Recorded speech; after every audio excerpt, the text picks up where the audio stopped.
You got some beefs. Hit him up! Pull him out! We want to know what's bothering you in the world of sports. Give Murph a call at 312-644-6767. That's 312-644-6767. And tell him what's beefing you in the world of sports. What's Your Beef is brought to you by Brown's Chicken Sandwiches and Catering and BrownsChicken.com. Phone lines are jammed. When someone hangs up, that's when you dial in. What's your beef? Every Tuesday around this time, around lunchtime, beefs, lunch, Browns beefs. Doesn't matter how you say it. Lunchtime at Browns, value, tasty, and they do it the Chicago way. An Italian beef right now would hit the spot. What's that? You like Italian sausage? Who doesn't? Put them together. Call it a combo. That's what Frank Portillo calls it. He's the president of Browns. Drives right through the drive. Hey, I'd like to order up a combo. Let's go to the phone line, 644-6767. And, hey, longtime friend of the Murph Show, Stickney Joe. Hello, Joe. Hey, Murph, how are you? Good, Joe. You don't phone in often for What's Your Beef. You got to get pretty upset to phone into beef, I've noticed. Well, I'm really upset today. All right. What's making you beef? The spring training schedule for the Cubs are charging premium prices for 9 games. How can they justify that? You mean in Arizona? Yeah. They got Friday, Saturday, and Sunday games. They're premium price games. They don't play the regulars anyhow. Well, Joe, you've hit a great topic, which I used to really like to talk about, but I gave up the fight. But I'm glad you brought it back up. You know what? A family, they go down to, it doesn't matter if it's the White Sox, Cubs, Milwaukee Brewers, doesn't matter. You know, you might be from Chicago or Milwaukee. You might be, Iowa. You might be coming down on vacation. It's a lot of money. You buy the tickets. You get down there. And then what happens? Half of the players aren't in the game that you're at. You go, wait a minute. Where's Giovanni Soto? Where's Derek Lee? Where's Ramirez? Oh, they're over in Tucson playing a split squad game. I think they're required to play 4 regulars. That's right. That's why I mentioned 3 of them could be missing. And you know what? It's wrong.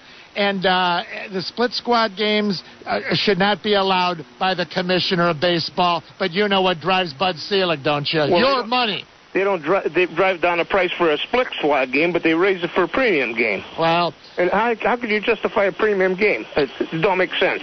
Yeah, you know what? Spring training is becoming such a big business, and a lot of fans do become very disappointed when they go down. It's very expensive to make the trip, unless you live in Arizona, of course, if you're retired. Yeah. But it's very expensive, and quite frankly, it's often a letdown, because by the 4th inning, you got number 91, 92, and 98, playing the outfield, guys that'll never make it to the big leagues in a million years. Okay. Joe, good beef as always. Thank you, buddy. Okay, Murph. All right. And the best beefs are at Browns. Think value. You want to get a bang for your buck? Browns, lunchtime, pull in right now. And you know what? Me, I love the Maxwell Street Polish. The thing is, these are the way that your father, your grandfather, they say, hey, you know what? They don't make the Italian beefs like when I was a kid. Yes, they do. Browns has it nailed down. It's the way, the Chicago way that you expect it. Meatball sandwich? Bloop. One just fell on my necktie. I don't have a necktie. Let's go to, it's Dandy Don on What's Your Beef. Hey, Don. Good afternoon, Murph. How are you? Fine, Dandy. What's your beef? Well, my beef, for years I've been calling your show, and I've been in the corner of these NFL officials. They got a real tough job. But I'll tell you what. Yeah. Watching that Super Bowl over the weekend, I was by some friend's house in Indiana. I mean, it's not really the guys on the field. This eye in the sky, these buffoons in the booth. How could they not review that play with 8-10 seconds left, whatever it was? I mean, the whole season's on the line. You just wait a minute or two. I know that upsets the flow of the game, but the season's almost over, and they couldn't even review the damn thing? You couldn't be more correct, Don. I was lucky to be able to do about an hour on that yesterday. The biggest game of the year and the biggest play of that game. How could they not? 5 seconds ago. Well, all it does is it opens up the door for fans to think that there's something amiss. And I'm not saying it's fixed. It's not. But all I know is that they've made this bed, but now they don't want to sleep in it. See, they've created a monster which they are unable to control, and that is when and when not that they're going to review plays, be it the red flag hanky or the final 2 minutes. They got a mess on their hands, and they don't evidently know how to police their own rules. That was horrible. You got it. Don, I'm glad you got through the busy lines as always, buddy. Thank you. Appreciate it very much. It's Murph. Second round of phone calls. I could say Charles, Elmhurst, Truck Phone Ed, LaGrange, Oakbrook, Carphone, Brian, everyone. Back in a moment with more of What's Your Beef? Hey, you gotta see Jack.com. This might be the best time ever in your lifetime. I don't care how old you are, to buy a brand new car, a brand new Chevy at Jack Phelan. You gotta see Jack.com. Family owned. Jack Phelan, Johnny Phelan, J.C. Phelan, Ogden Avenue and Harlem in Lyons. You gotta see Jack.com. Move 'em on. Hit 'em up. Hit 'em up. Move on. Move 'em on. Hit 'em up. Roll high. Cut 'em out. Cut 'em out. Cut 'em in. Ride 'em in. Ride 'em out. Cut 'em out. Cut 'em out. Ride 'em in. Roll high. And now back to Murph. Thank you. Hey, Ari, how are you? What, we still got beef? Nah, no beef, Josh. Keep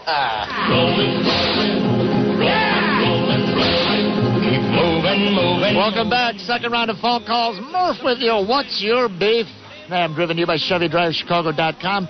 What's your beef? My friends at Browns. Visit BrownsChicken.com. Hey, how'd your Super Bowl party go? Did you have all your friends over? I hope you took my advice. I hope you went to BrownsChicken.com, checked out all their great specials, their great packages, and if you have a get-together, a family party coming up, just go to BrownsChicken.com, check out all the great specials they have, the party specials, and you know what? Right over the phone, the credit card, pick it up, or you can even have them arrange to deliver, and no cooking, no mess, delicious. Browns, they'll bring it right on over. You go pick it up. It tastes better. Lunchtime, you're hungry, visit right now. Let's go to the Beefers, and third in line, he's been patiently holding. I want to thank Brian next on the car phone. Hello, Brian.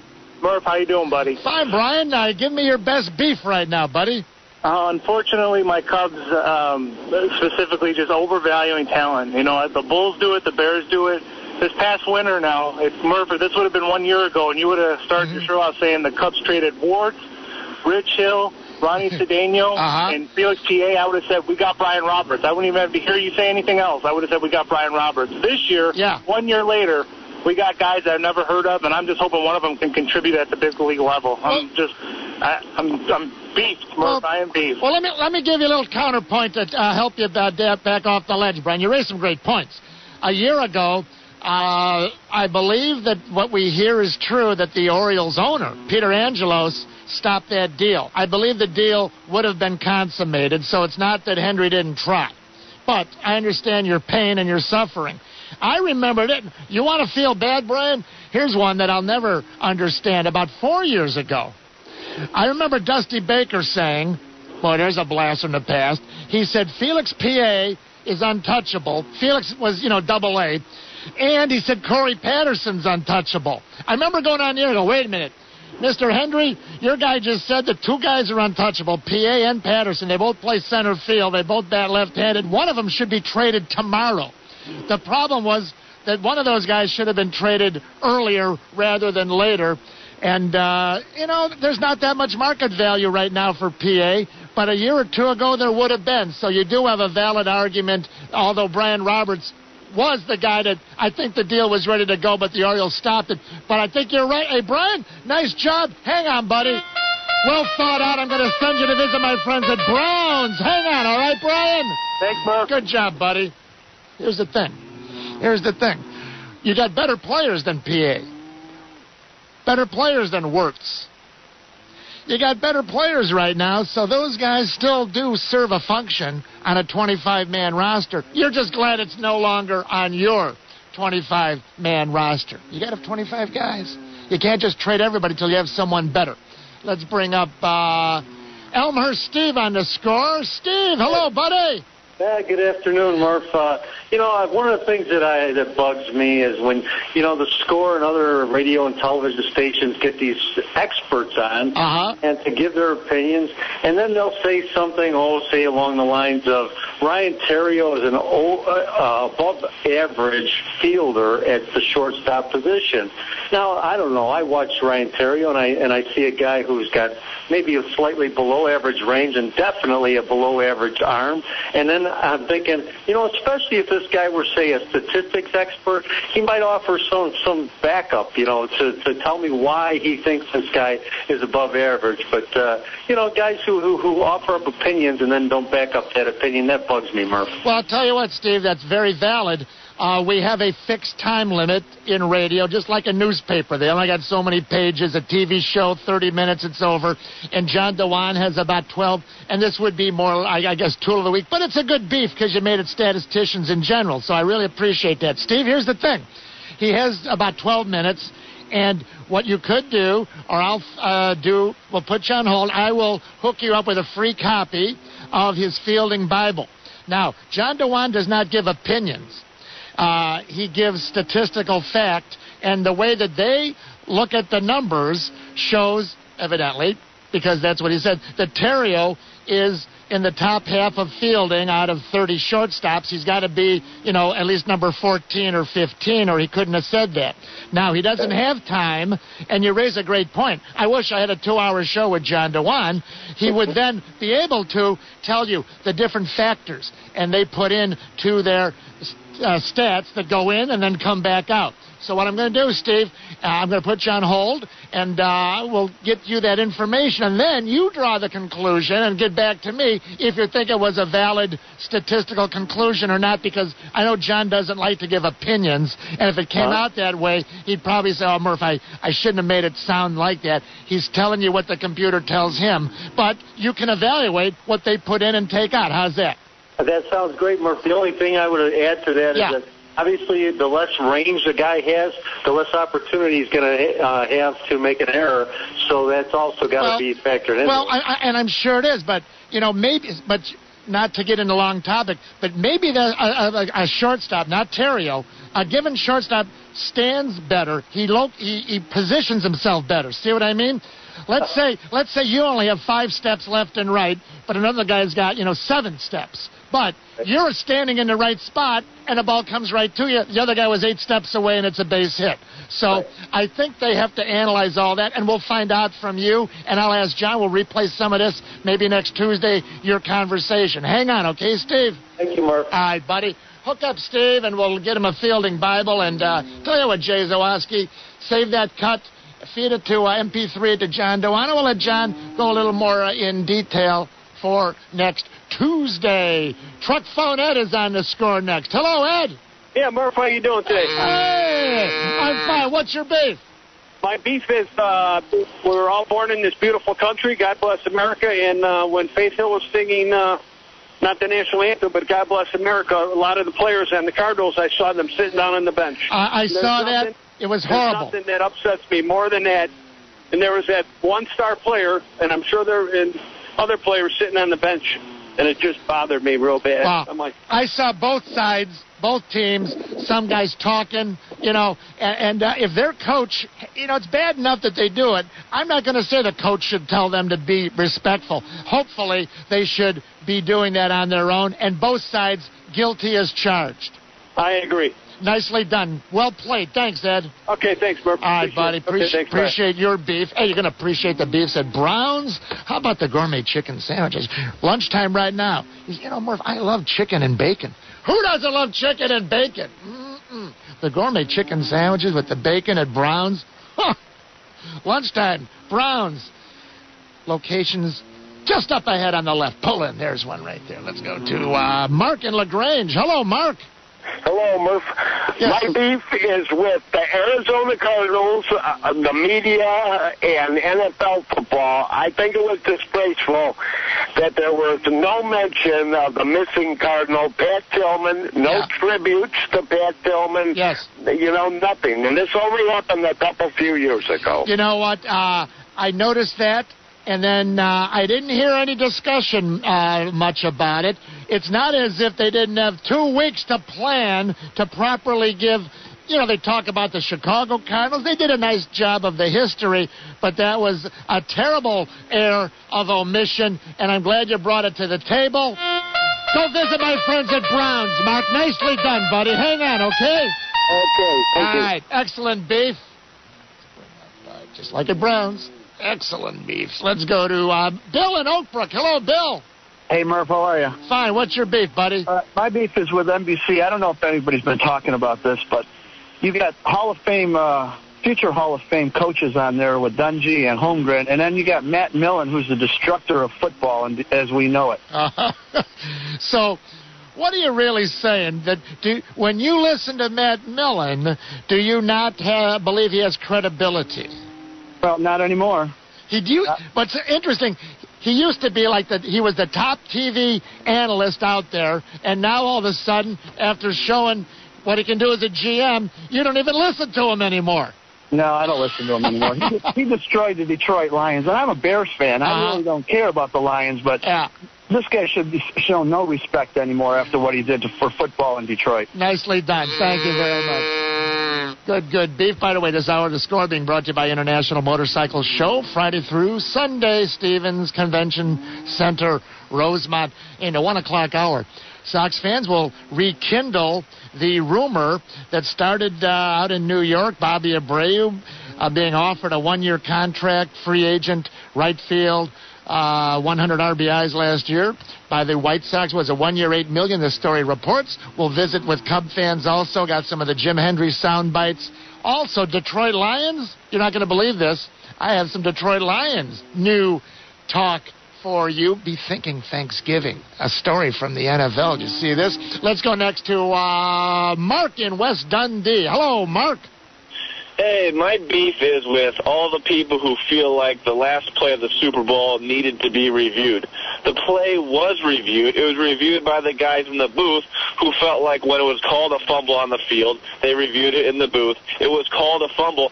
Why the need to get the refs involved and tell them that they need to review this also when it was already reviewed and called a fumble? Well, how do you, and Mark, I'm not argumentative. I'm not trying to be. How do we know it was reviewed again? The booth reviewed the play, and then they relayed down to the refs in the field. The play was called a fumble on the field. It was a fumble, so everybody should move on. Do we need Terry McNally's admission that it was already a fumble one more time just so everybody can sleep better at night? Well, number one, why would you believe this guy that was on Mike and Mike in the morning anyway? Because he was the director of the NFL referees. So he's not going to fabricate anything. Well, no, but the guys, the length that it took for the guys to kick the extra point at the end of the game indicated that the people upstairs were reviewing the play like they do in the last 2 minutes of every game. Mark, they did not follow. Here's the thing. They did not follow their long-time procedure of having the head referee come out and say, under further review, the play stands as called. They did not do it the way they always do it. You will agree to that, right? I will agree with that, but that's because the guys in the booth. But why did they change? Why did they change their procedure over the last few years of announcing to the fans that it had been reviewed and the play stands as called? They didn't do that.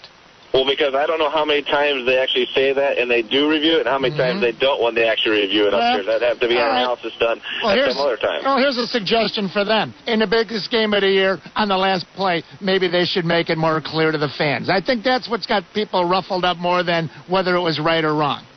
I don't disagree. All right. Hey, Mark, good beef, buddy. Thanks. Thank you very much. I'll turn him around like that. Let's go to Rick in Schaumburg. Hey, Rick.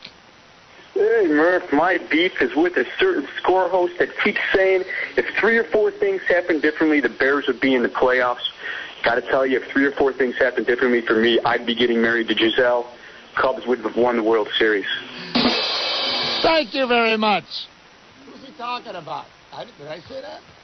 Let's bring up Lonesome George is our final beefer of the day. My friends at Brown's, they know where the beefs are. They know how to make the best beefs. Italian beefs at Brown's for lunch, Italian sausage, a combo. Oh, Lonesome George, give it to me. Oh, I'm hungry now. Oh, what's your beef? Oh, I got to apologize, Mike, and tell the fans, because I can't believe what I have a beef about. All right. Ladies of the cloth who predict Super Bowl wins and victories and scores. I can't believe I'm saying this, Mike. I'm guilty. I apologize, but I can't believe. And the thing is, yeah, the ladies of the cloth who are predicting these scores, right, they're doing better than Joe Crispino on Thursdays. Oh, and you know what? Lately, that hasn't been that difficult. They must have a higher knowledge of things going on. But I apologize for having a beef about ladies of the cloth. Well, next year you can beef about when they have the dog and they put the dog food in the red bowl and the blue bowl and they let the dog go make the selection. Woof. Woof, thank you, Lonesome George, and I want to thank everyone for some great beefs, value beefs. Remember, the best value in town is Brown's. You're having some friends over for the weekend. You got a family party coming up, brownschicken.com. The great party specials. Look them over. Pick one that fits the group you're having. Credit card, phone, pick it up. They'll deliver it if you work out the arrangements. One thing you know, it's a value and it's Brown's and it tastes better. Lots to do between now and 2. Stick around, back in a flash. I have some great emails also. Sox fans, Cub fans, 1 o'clock too. Thanks for participating in What's Your Beef. Join Murph for another edition of What's Your Beef. What's Your Beef has been brought to you by Brown's Chicken Sandwiches and Catering and BrownsChicken.com. All winners of the Mike Murphy Show are only eligible to win prizes once in a 60-day period.